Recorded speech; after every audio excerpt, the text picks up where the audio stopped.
Google's crackdown. Meantime, NBC had reported the tech giant planned to demonetize both Zero Hedge and the Federalist over alleged racist commentary in the comment section. But NBC had reported the Federalist to Google itself. Essentially, NBC, a news organization, was ratting out a competitor who had been critical of it in cahoots with a left-wing foreign organization. Google ultimately reviewing the claims and asking the Federalist to take down its comment section, but allowed it to remain on the advertising platform. Joining me now, the publisher of the Federalist, Ben Domenech. Ben, good morning. Do people understand the gravity of what happened, particularly NBC's actions in an election year? You want to talk about election interference, but also the power of Google at this point to essentially, as I believe you have said, deplatform, demonetize, and put out of business any publisher it doesn't agree with. Well, Dagan, I want to first say it's great to be talking to you again. It's great to be with you. I want to make a slight correction to what you said, which is that the way that NBC reported this initially, they said that this was because of content on our site, namely an article that we ran that was critical of the media generally, but also of NBC. And that's something that they did at the behest of a foreign-based group, a tiny little thing that barely counts as being called a think tank that is designed to go after all types of sites who publish things that they disagree with.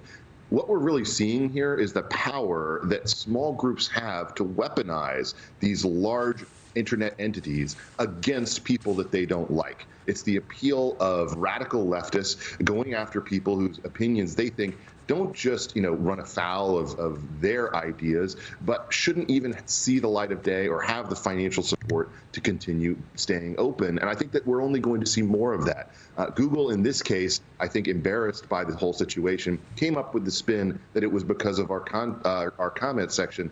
That's something that actually undercuts all of their arguments about Section 230, which Attorney General Barr addressed with Maria this weekend in a way that I think clearly sets up a situation where that aspect of our law is going to be reformed. I'll point out that was Communications Decency Act, that was 2 years before Google was even founded, that they passed that into law. If you want to talk about how dated it is. Well, you brought up Maria talking to Attorney General Bill Barr on Sunday Morning Futures about big tech's influence over all platforms of free speech. I want you to listen to this and just react. Google did select the Federalist, Zero Hedge, and try to cut off their advertising revenue. Senator Tom Cotton also told me that he got a call from someone at Twitter who said, take down your tweet immediately about the police needing the military to back them up. Otherwise, we're deleting your account entirely. Right. There's something, very disturbing about what's going on. To some extent, there was a bait and switch over the past couple of decades. These companies held themselves out as open to all comers. That's how they built up all their membership and their networks, saying, we have a wide variety of views. People can come in and post their views and their positions and their statements. And that's what led to people to join it and then get the strong market position they have. Then they've switched. Now they're being more selective, and they're starting to censor different viewpoints. But you have this concentration of these very large companies that have that kind of influence on the sharing of information and viewpoints in our society. Ben, where does this go in terms of the government? Well, what I think we're seeing right now is a shift in the Overton window in terms of what people are talking about on Capitol Hill, both on the right and the left. I had calls from both Republicans and Democrats on Capitol Hill, congressmen and senators, about this subject because they're deeply concerned about the outsized power of big tech and, frankly, the ability of small, woke leftist mobs to target someone within the building, find someone who can flip a switch, and make arbitrary decisions that can ultimately bankrupt or end entire business platforms that exist and depend on these ad networks. We have never seen companies as powerful as this, and Attorney General Barr is correct when he says that this is kind of a bait and switch, that this was a situation that allowed for the growth of the internet, but now they're acting as if they're still the small, scrappy upstarts, when in reality they hold total dominant power over these ad networks and the ability of companies to survive. But a lot of people saw this building over a period of years as these companies got bigger and bigger and bigger. And the conservative narrative has always been free market, don't get in the way, government shouldn't pick and choose what companies could be bought by a larger corporation. In fact, I think it was about 3 years ago on the Federalist website, y'all published, it's long, an article called "Cool It on the Google Monopoly Talk."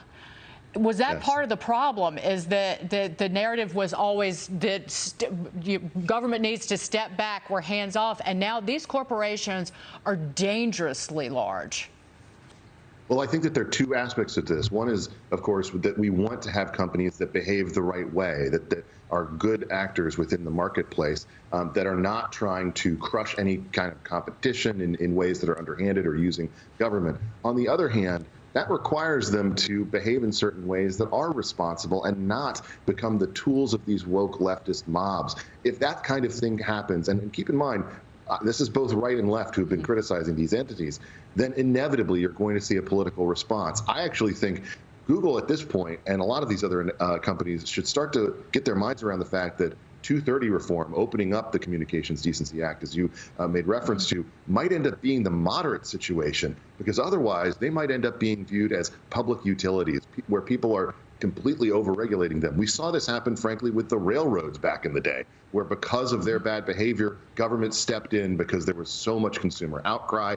I think at this point, these entities really have to take a hard look at the way that they're behaving and who they're actually listening to when they make such serious decisions. Have people talked about breaking these companies up? I think Elizabeth Warren has been pretty public about it, but is Google going the way of AT&T? I don't know about that. I think it's a little too early to say, but I will say that, we're at a point now where it's kind of like, do you want the Elizabeth Warren solution to this, or do you want the Josh Hawley solution to this? Because both right and left, when they agree on something in Washington, this, Dagan, that's when companies should start to take notice, because that's when things happen. Ben, are you going to be able to bring back the comment section? How's that going to work? We absolutely will.